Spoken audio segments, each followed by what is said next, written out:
नमस्कार, मी संकेत आणि आपण पाहत आहात मुंबई आउटलुक। आज दिनांक 8 एप्रिल 2025 पाहूया टॉप 10 घडामोडी। शिवसेना उभाटा नेते आणि पक्षप्रमुख उद्धव बाळासाहेब ठाकरे यांना गेल्या काही दिवसांपासून धक्क्यांवर धक्के बसत होते। कोकणापासून राज्यातील अनेक ठिकाणी नेते आणि कार्यकर्त्यांनी त्यांची साथ सोडली। पक्षातून केवळ आउटगोईंग सुरू होते, परंतु इनकमिंग होत नव्हते। आता कोकणातून उद्धव ठाकरे यांना दिलासा देणारी बातमी मंगळवारी समोर आली आहे। काँग्रेसच्या बड्या नेत्याने कार्यकर्त्यांसह उद्धव ठाकरे यांच्या शिवसेनेत प्रवेश केला। मुंबईत झालेल्या या प्रवेश सोहळ्यात उद्धव ठाकरे यांनी त्यांचे स्वागत करत लवकरच संपूर्ण कोकण पुन्हा काबीज करणार असल्याचे सांगितले। मातोश्री माझी 1992 सालापासून आहे। 92 ला मोठ्या साहेबांचं दर्शन घेतलेलं। रमेश मोरेंच्या आशीर्वादाने मी मातोश्रीवर आलेलो। आज मी परत माझ्या घरात आलेलो आहे, असं सहदेव बेटकर म्हणाले। सहदेव एवढ्या जोरात बोलला की हा आवाज तळ कोकणापर्यंत गेला असेल। मला आणखीन काही बोलण्याची आवश्यकताच वाटत नाही। दत्ता, आज तुमचा वाढदिवस आहे। तुमचं खरंच कौतुक आहे। स्वतःचा वाढदिवस असताना शिवसेना वाढवण्यासाठी इथे आलात। दत्तासारखे अनेक शिवसैनिक आज राज्यभर पसरले आहेत। त्यांनी आतापर्यंत शिवसेना वाढवली। शिवसेना वाढवण्यासाठी अहोरात्र मेहनत करतायत, असं उद्धव ठाकरे म्हणाले। जागतिक बाजारात कच्च्या तेलाच्या किमती कमी झाल्या आहेत, मग भारतात डिझेल किंवा गॅस सिलेंडरच्या किमती का वाढाव्यात? ही कसली वसुली केली जात आहे? कच्च्या तेलाच्या किमती कमी झाल्यानंतर जर भारतीयांना दिलासा मिळत नसेल तर निर्मला सीतारामन महागाईत तेल ओतण्याचं काम करत आहेत, अशी घाणाघाती टीका खासदार संजय राऊत यांनी आज भाजप सरकारवर केली आहे। घरगुती वापराच्या सिलेंडरच्या किमती 50 रुपयांनी वाढल्या आहेत। केंद्र सरकारतर्फे या संदर्भातली घोषणा सोमवारी करण्यात आली। यावरून सरकारवर टीका केली जात आहे। टीका करत थेट स्मृती इराणी यांनाच आंदोलन करण्यासाठी बोलावलं जात आहे। राज ठाकरे यांच्या विरोधात गुन्हा दाखल करून त्यांच्या मनसे या पक्षाची मान्यता रद्द करावी, अशी मागणी उत्तर भारतीय विकास सेना नामक पक्षाचे अध्यक्ष सुनील शुक्ला यांनी केली आहे। या संदर्भात त्यांनी सर्वोच्च न्यायालयात याचिका दाखल केली आहे। यावर मनसेचे मुंबई शहर अध्यक्ष संदीप देशपांडे यांनी प्रतिक्रिया दिली आहे। देशपांडे म्हणाले की आमचा पक्ष राहणार की नाही राहणार हे आता भय्य ठरवणार असतील, तर भय्ये मुंबईत राहणार की नाही, त्यांना इथे राहू द्यायचं की नाही हे आम्हाला ठरवावं लागेल। संदीप देशपांडे म्हणाला की आमचा पक्ष राहावा की राहू नये हे आता भय्ये ठरवणार का? आमच्या पक्षाची मान्यता रद्द व्हावी यासाठी भय्ये प्रयत्न करत असतील तर या भय्यांना इथे राहू द्यायचं की नाही हे आता आम्हाला ठरवावं लागेल। या भय्यांना मुंबईत महाराष्ट्रात ठेवायचं की नाही याचा आम्हाला विचार करावा लागेल। कुलाबा ते सिप्स मेट्रो 3 मार्गिकेच्या BKC ते आचार्य अत्रे चौक वरळी या दुसऱ्या टप्प्यातील मार्गावर commissioner of metro rail safety तपासणीला सुरुवात झाली आहे।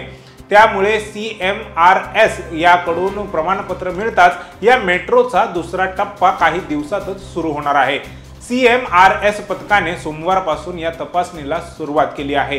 पुढील 3 ते 4 दिवस ही तपासणी चालू राहणार आहे, अशी माहिती सूत्रांनी दिली। आयुक्तांकडे प्रमाणपत्र मिळताच ही मेट्रो सुरू होण्याचा मार्ग मोकळा होणार आहे। त्यामुळे पुढील आठवड्यात प्रमाणपत्र मिळून मेट्रो मार्गिका सुरू होऊ शकेल, अशी शक्यता वर्तवली जात आहे। पैशांअभावी उपचारास नकार दिल्याने गर्भवतीचा मृत्यू झाल्याच्या आरोपाप्रकरणी राज्याच्या आरोग्य विभागाने चौकशीसाठी नेमलेल्या समितीने प्राथमिक अहवालात येथील दीनानाथ मंगेशकर रुग्णालयावर ठपका ठेवला आहे। आरोग्य विभागाचा अहवाल प्राप्त झाला असून अद्याप माता मृत्यू अन्वेषण समिती आणि धर्मादाय समितीकडूनही अहवाल येणे बाकी आहे। दरम्यान यावरून युवा नेते आणि आमदार आदित्य ठाकरे यांनी काही प्रश्न उपस्थित केले आहेत। त्यांनी याबाबत एक्सवर पोस्ट करत मुख्यमंत्री देवेंद्र फडणवीस यांना प्रश्न विचारला आहे। ज्या संस्थेने प्रसूतीसाठी एका महिलेकडून 10 लाख रुपये मागितले होते, त्या पुण्यातील दीनानाथ मंगेशकर रुग्णालय चालवणाऱ्या ट्रस्ट आणि संस्थेविरोधात मुख्यमंत्री फडणवीस कारवाई करतील का, याकडेच आता सर्वांचे लक्ष लागले आहे, असे आदित्य ठाकरे म्हणाले। कोर्टाचा अवमान केल्याप्रकरणी हायकोर्टाने वकील निलेश ओझांविरोधात सुमोटो याचिका दाखल करण्यात आली होती। निलेश ओझा यांनी रेवती मोहिते रेडे यांच्यावर आरोप केले होते। हे गंभीर आरोप होते। या प्रकरणी मुंबई हायकोर्टात सुनावणी पार पडली। या सुनावणीवेळी मुंबई हायकोर्टाचे मुख्य न्यायाधीश आणि अन्य 4 न्यायाधीशांचे एकत्रित बेंचने यावर सुनावणी केली। त्यासोबतच 5 न्यायाधीशांसमोर हायकोर्टात सुनावणी पार पडली। यावेळी हायकोर्टात निलेश ओझा यांचा एक बाईट ऐकवण्यात आला। 5 न्यायाधीशांनी हा बाईट ऐकला। या बाईटमध्ये क्लोजर रिपोर्ट बद्दल निलेश ओझा हे वक्तव्य करत होते। या पत्रकार परिषदेत निलेश ओझा यांनी न्यायाधीश रेवती मोहिते रेडे यांच्याबद्दल वादग्रस्त वक्तव्य केले होतं। त्यांनी केलेल्या या वक्तव्याने ते वादाच्या भोवऱ्यात अडकले आहेत। याच वक्तव्याने न्यायालयाचा अवमान झाल्याने हायकोर्टाने सुमोटो घेतल्याचं स्पष्ट झालं आहे। डॉक्टर बाबासाहेब आंबेडकर यांच्या पुतळ्यासमोरील संविधानाच्या प्रतीची विटंबना झाल्यानंतर परभणीत हिंसाचार उसळला होता। यानंतर पोलिसांनी काही जणांना अटक केली होती। यापैकी सोमनाथ सूर्यवंशी यांचा पोलीस कोठडीत मृत्यू झाला होता। पोलिसांच्या मारहाणीमुळे सोमनाथ सूर्यवंशी यांचा मृत्यू झाल्याचा आरोप झाला होता। मात्र राज्य सरकार आणि पोलीस प्रशासनाकडून हे सर्व आरोप फेटाळण्यात आले होते। या पार्श्वभूमीवर सोमनाथच्या मृत्यू प्रकरणी दोषी पोलिसांवर कारवाई व्हावी यासाठी सोमनाथ यांच्या आईने उच्च न्यायालयात याचिका दाखल केली होती। या याचिकेवर आज पहिली सुनावणी पार पडली असून यावेळी सोमनाथ सूर्यवंशी यांच्या आईच्या बाजूने वंचित बहुजन आघाडीचे प्रमुख प्रकाश आंबेडकर यांनी स्वतः युक्तिवाद केला। त्यानंतर माध्यमांना याबाबत त्यांनी माहिती देखील दिली। मुंबईतील कुलाबा येथील रेस्टॉरंटमध्ये झालेल्या भांडणात बॉलिवूड अभिनेता सैफ अली खानने इक्बाल शर्मावर हल्ला केल्याचा आरोप आहे।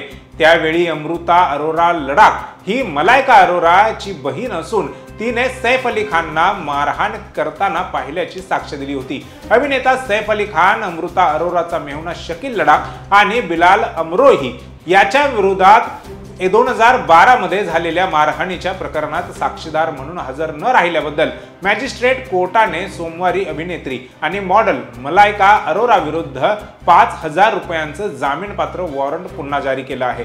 दरम्यान हे प्रकरण 29 एप्रिल पर्यंत तहकूब करण्यात आलं आहे। भारताची महान बॉक्सर MC मेरी कोम आणि तिचा पती करंगू ओंखोलर यांच्या सुखी संसारात मिठाचा खडा पडल्याचं सांगितलं जात आहे। नात्यात सातत्याने होणाऱ्या वादविवादानंतर आता दोघांनीही सुखी संसार मोडण्याचा निर्णय घेतल्याचं बोललं जात आहे। मेरी कोम ही बॉक्सिंगच्या इतिहासातील सर्वात यशस्वी खेळाडू आहे। तिने 20 वर्षांपूर्वी ओनलरशी आपली लग्नगाठ बांधली होती। दोघांनी अद्याप घटस्फोटाची प्रक्रिया सुरू केलेली नाही, परंतु लवकरच दोघेही कायदेशीर घटस्फोटाची प्रक्रिया पूर्ण करून एकमेकांपासून विभक्त होणार असल्याचं सांगितलं जात आहे।